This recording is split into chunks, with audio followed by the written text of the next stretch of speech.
KPK menetapkan Sekjen PDI Perjuangan Hasto Kristianto sebagai tersangka dalam kasus suap bersama Harun Masiku. Hal ini terkuak dalam surat pemberitahuan dimulainya penyidikan yang diterbitkan KPK. Ada 2 surat perintah penyidikan.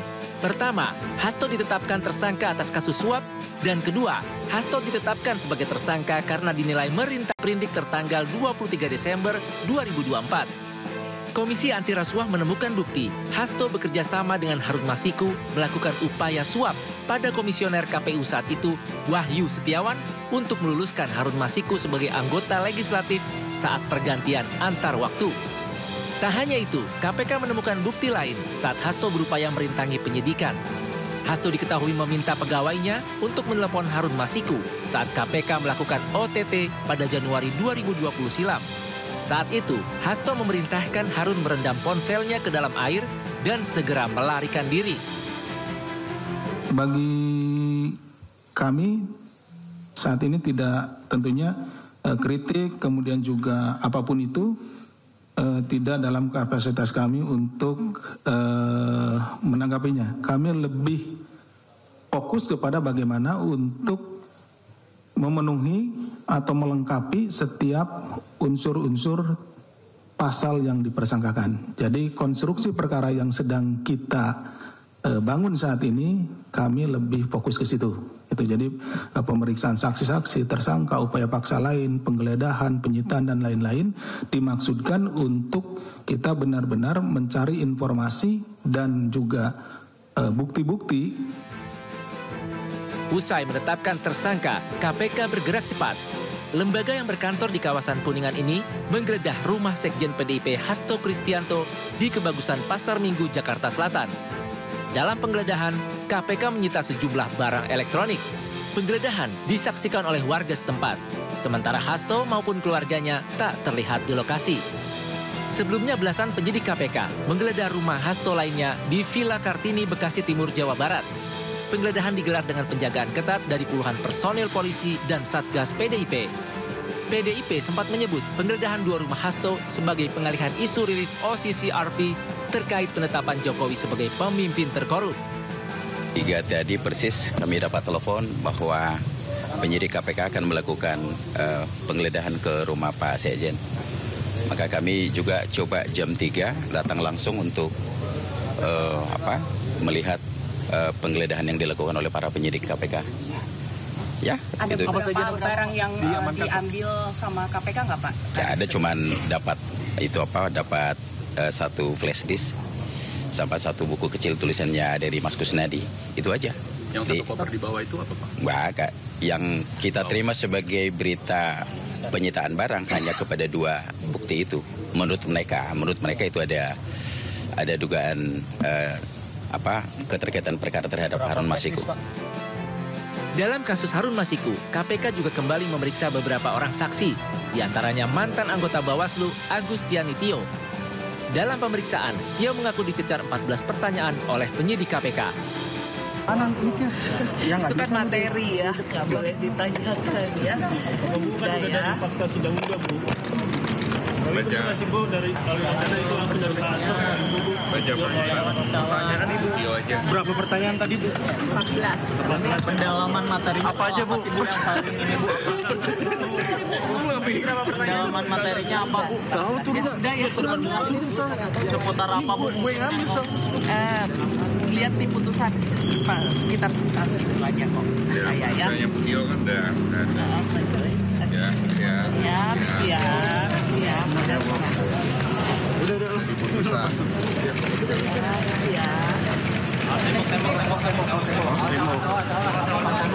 Dia udah nggak pusing ya Bu? Udah nggak pusing ya Bu ya? Saya ya Allah. Saya tidak diinginkan. Pertanyaan ada apa aja Bu? Boleh nggak disampaikan Bu?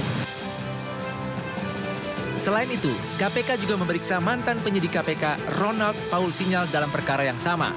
Selama pemeriksaan, Ronald mendapat 20 pertanyaan terkait keterlibatan Hasto dalam kasus dugaan suap yang menyeret buronan Harun Masiku. Lantas bagaimana kasus ini akan berproses? Akankah membuka kotak Pandora atau hanya sekedar gertak politik?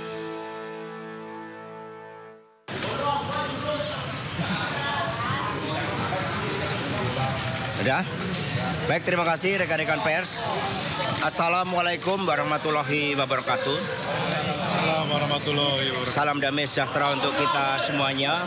Om Swastiastu, Namo Buddhaya, salam kebajikan, Rahayu.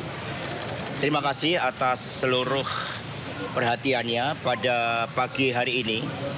Didampingi oleh seluruh penasihat hukum, kami datang ke KPK untuk memenuhi seluruh kewajiban saya sebagai warga negara Republik Indonesia yang taat hukum dan sepenuhnya menjunjung supremasi hukum yang berkeadilan.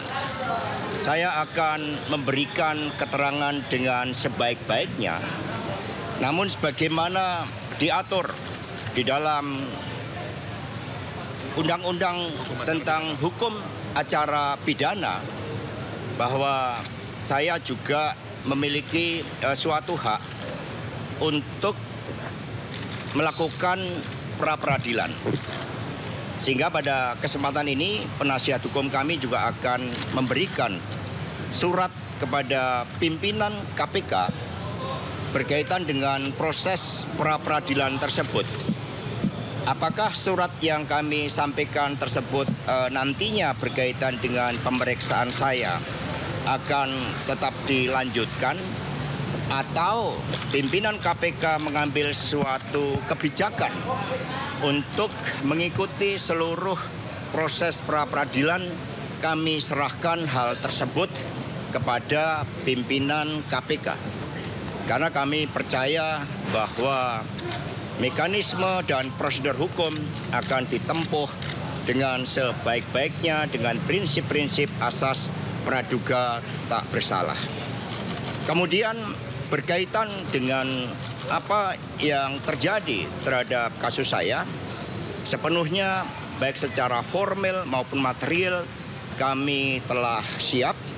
Sejak awal ketika menjadi Sekretaris Jenderal DPP PDI Perjuangan atas penugasan dari Ibu Megawati Soekarno Putri, kami berjuang di dalam menegakkan seluruh amanat konstitusi, memperjuangkan nilai-nilai demokrasi, sistem meritokrasi, dan memperjuangkan hukum yang berkeadilan, serta prinsip-prinsip bekerjanya kedaulatan rakyat.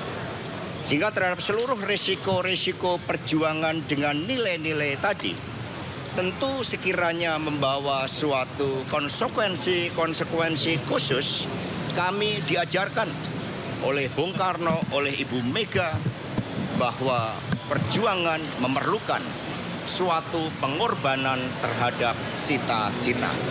Itulah yang diajarkan kepada kami, sehingga kami hadir dengan penuh tanggung jawab dan siap mengikuti seluruh proses hukum. Tentu saja setelah para penasihat hukum kami menyerahkan surat kepada pimpinan KPK, kami menunggu tindak lanjutnya, dan nanti percayalah kami akan memberikan keterangan pers yang sebaik-baiknya kepada saudara-saudara sekalian. Kami mohon doanya dan kami menghimbau kepada seluruh simpatisan, anggota, dan kader partai untuk tetap tenang.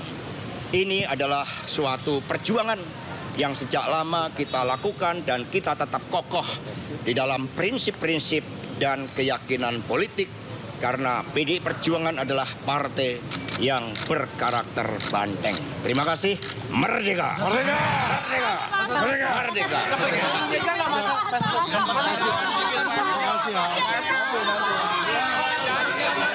Hari ini tepat pukul 9.30, Sekjen PDI Perjuangan Mas Hasto Kristianto hadir di gedung KPK diperiksa sebagai tersangka. Bahwa komitmen yang sudah berulang kali Mas Hasto sampaikan akan bersedia hadir mengikuti semua proses yang ada. Hari ini beliau menunjukkan itu, dan juga kami berterima kasih kepada rekan-rekan media yang sudah ikut mengawal proses ini. Bahwa kita ketahui ya, dari awal proses ini yang kami sampaikan nuansanya penuh dengan nuansa politik. Dan tentunya kami akan mengikuti proses yang ada dulu ini, Mas Hasto. Perkembangannya seperti apa, kami akan sampaikan kepada rekan-rekan media. Prinsipnya adalah kami taat terhadap hukum, hormat kepada hukum, dan kooperatif. Di segala sesuatunya mohon bersabar kawan-kawan, nanti kita akan update pemeriksaan. Yang mendampingi Mas Hasto Kristianto adalah Pak Magdir Ismail, karena hanya diperbolehkan satu orang saja yang ikut mendampingi. Perlu diketahui oleh rekan-rekan, oleh publik bahwa ada 1.000 pengacara yang mendampingi Mas Hasto dari berbagai organisasi advokat dan juga dari Badan Bantuan Hukum Advokasi dan Rakyat PDI Perjuangan se-Indonesia. Jadi nanti kita akan update terus kawan-kawan.